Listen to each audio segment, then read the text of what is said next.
நல்லா பாருங்கள், லாஸ்ட் சம்முக்கும் இந்த சம்க்கு என்ன டிஃப்ரென்ஸ்? இங்கே ப்ளஸ் சிம்பிள் இருக்குது, டினாமினேட்டர்லேயும் ப்ளஸ் சிம்பிள் இருக்குது. அப்போ நீங்கள் இந்த டூவையும் இந்த டூவையும் கேன்சல் பண்ணக்கூடாது, பண்ண முடியாது.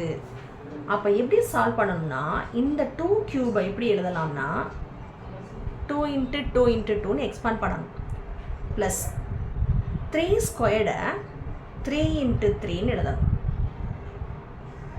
டிவைடட் பை 5 ஸ்கொயர்டை 5 × 5 ப்ளஸ் 2 ஸ்கொயர்டை 2 × 2.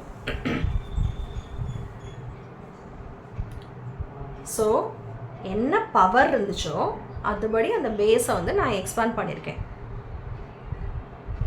இந்த டைம் ஆஃப் பீரியட் தான் மேம் சொன்னேன், நல்லா ஞாபகம் வச்சுக்கோங்க. இந்த டூவையும் இந்த டூவையும் கண்டிப்பாக கேன்சல் பண்ணக்கூடாது.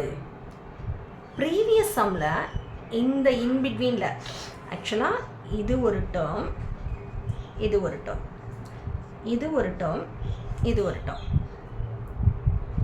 ப்ராக்கெட் பண்ணணும், கண்டிப்பாக ப்ராக்கெட் பண்ணால் தான் நம்மளுக்கு கேல்குலேஷனில் எந்த கன்ஃபியூஷனும் இருக்காது. ஸோ இப்போது இன்பிட்வீனில் மல்டிப்ளிகேஷன் சிம்பிள் இருந்தால் மட்டும்தான் உங்களால் இந்த டூவையும் இந்த டூவையும் கேன்சல் பண்ண முடியும். ப்ளஸ் சிம்பிள் இருந்தால் கேன்சல் பண்ணக்கூடாது.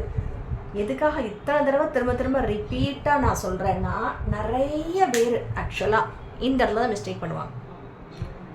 இங்கே ப்ளஸ் சிம்பிள் இருக்குது, பண்ணக்கூடாதுன்னே தெரியாது. டக்குன்னு என்ன பண்ணுவீங்கன்னா, இந்த டூ இந்த டூ இந்த டூ இந்த டூவையும் கேன்சல் பண்ணிவிட்டு ரிமைனிங் நம்பர்ஸை மல்டிப்ளை பண்ணி ஆன்சர் கொடுப்பீங்க.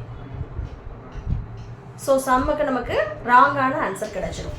ஸோ அப்படி பண்ணக்கூடாது. அப்போ எப்படி பண்ணணும்னா, ஃபஸ்ட்டு இந்த 3 நம்பர்ஸையும் மல்டிப்ளை பண்ணுங்கள். 2 2s are 4, 4 2s are 8 plus 3 3s are 9 divided by 5 5s are 25 plus 2 2s are 4